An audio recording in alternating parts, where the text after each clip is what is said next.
Good morning दोस्तों, स्वागत है आपको अपने यूट्यूब चैनल आदर्श स्टडी पॉइंट में। हम पिछले वीडियो में देखे थे किसी समरूप विद्युत क्षेत्र में विद्युत द्विध्रुव के विस्थापन के फलस्वरूप, यानी विद्युत द्विध्रुव विस्थापित होता है तो कार्य संपन्न होता है। ठीक, कार्य कितना संपन्न होता है? W बराबर P cos theta 1 minus cos theta 2, cos theta 1 minus cos theta 2।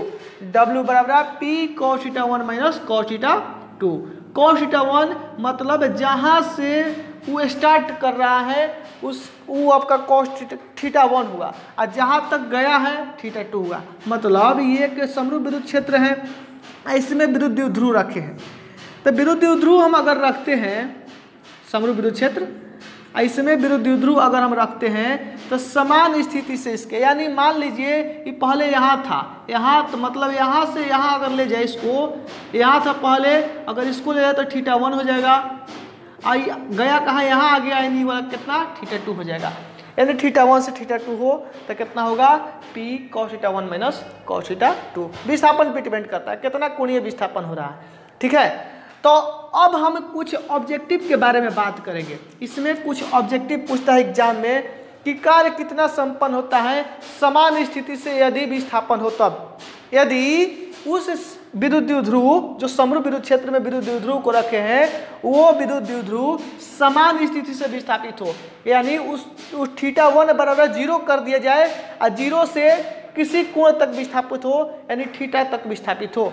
यानी समरूप विद्युत क्षेत्र में जो विद्युत द्विध्रुव का विस्थापन थीटा 1 बराबर 0 से थीटा 2 बराबर थीटा तक होता है तो किया गया कार्य कितना होता है।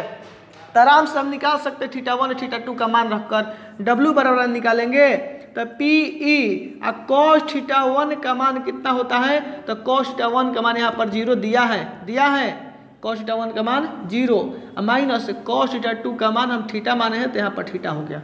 W बराबर निकालेंगे तो PE और cos 0 डिग्री के मान क्या होता है? cos 0 डिग्री के मान 1 होता है, यानी 1 माइनस cos थीटा। ये आपका समरूप विद्युत क्षेत्र में विद्युत द्विध्रुव के समान स्थिति से, समरूप विद्युत क्षेत्र में विद्युत द्विध्रुव के समान स्थिति से यानी 0 डिग्री से किसी कोण यानी थीटा तक विस्थापन के फलस्वरूप कार्य का समीकरण है W बराबर PE 1 minus cos theta. W बराबर PE 1 माइनस cos थीटा। ये आपका समान स्थिति से किसी कोण तक विस्थापन के फलस्वरूप कार्य का समीकरण है। ठीक है, अब यदि वही जो विद्युत द्विध्रुव को रखे हैं उसका विस्थापन थीटा 1 बराबर 90 डिग्री से थीटा 2 बराबर थीटा हो, यानी लंबवत यानी समरूप विद्युत क्षेत्र के लंबवत से यदि उसका कुछ कोण पर विस्थापन हो तब किया गया कार्य कितना होगा। यानी लंबवत, समझ रहे हैं ना, विद्युत क्षेत्र समरूप विद्युत क्षेत्र इस तरह से है, इसके लंबवत रख दिया जाए, थीटा 1 बराबर 90 डिग्री रख दिया जाए और उसके बाद विस्थापन हो किसी कोण तक, तब थीटा 2 बराबर थीटा हो जाएगा। तो किया गया कार्य W बराबर निकालेंगे तो PE cos थीटा 1 यानी 90 माइनस cos थीटा 2 यानी थीटा।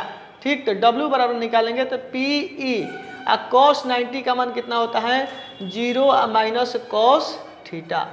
0 में से इतना घटाएंगे तो इतना ही आ जाएगा, यानी W बराबर निकालेंगे तो माइनस है तो माइनस PE cos थीटा। यहाँ पर कार्य जो होता है ऋणात्मक हो जाता है, यहाँ पर कार्य माइनस में आता है, W बराबर माइनस PE cos थीटा। और जब कार्य माइनस में आता है यानी ये कार्य जो हो रहा है स्थितिज ऊर्जा के रूप में परिवर्तित हो जा रहा है। यहाँ पर ये कार्य स्थितिज ऊर्जा के रूप में परिवर्तित हो रहा है।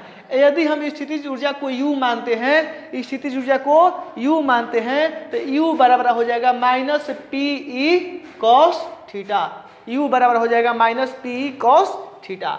अब माइनस PE cos थीटा हम जानते हैं, वेक्टर फॉर्म में इसको लिखना चाहे तो हम जानते हैं पहले से कि A डॉट B बराबर होता है vector A dot vector B बराबर AB cos theta. Vector A dot vector B बराबर होता है AB cos थीटा। तो ये AB cos थीटा का फॉर्म में है PE cos थीटा। तो U बराबर लिखना चाहे तो लिख सकते हैं माइनस में वेक्टर P, A की जगह पे क्या है? P है, A की जगह पे P है तो वेक्टर P और डॉट वेक्टर B की जगह पे क्या है? E है, यानी E।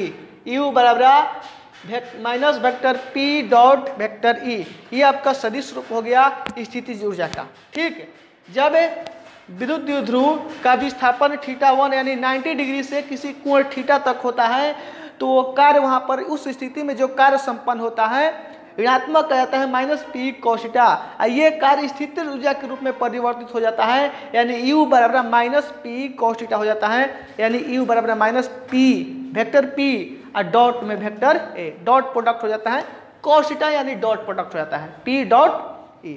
ठीक, अब इसमें यदि विद्युत द्विध्रुव को विद्युत क्षेत्र के दिशा में रखा जाए तो स्थितिज ऊर्जा का मान क्या होगा? स्थितिज ऊर्जा का मान यदि उसी विद्युत द्विध्रुव को, ये तो कार्य निकला है 90 डिग्री से θ तक हो रहा है, ठीक, 90 डिग्री से θ तक हो रहा है विस्थापन, तो क्या होगा? माइनस पी cos θ हो रहा है। लेकिन उस विद्युत द्विध्रुव को विद्युत क्षेत्र के दिशा में रख दिया जाता है तो ये जो स्थितिज ऊर्जा का मान निकला है कितना हो जाएगा? तो चलिए निकालते हैं। स्थितिज ऊर्जा का मान कितना निकला है? U बराबर निकला है माइनस पी ई cos θ।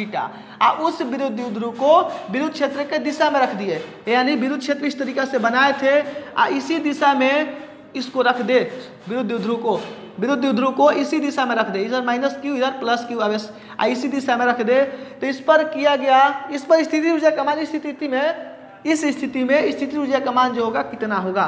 तो यहाँ पर हम समझ रहे हैं कि इधर विद्युत क्षेत्र की दिशा है, इधर हमें विद्युत द्विध्रुव का भी दिशा कर देंगे, यानी θ बराबर यहाँ पर क्या होगा? 0 डिग्री, θ बराबर 0 डिग्री, तो θ बराबर 0 डिग्री होगा तो U बराबर minus P E cos 0 degree का मान कितना होता है? cos 0 डिग्री का मान 1 होता है, तो माइनस पी ई आएगा।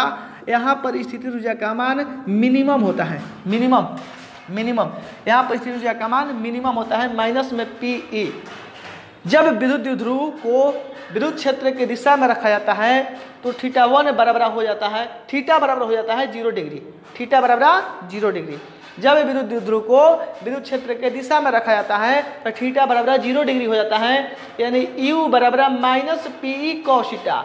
U बराबर निकालेंगे तो माइनस पी ई cos θ की जगह पे 0 रखे, यानी U बराबर माइनस में पी ई।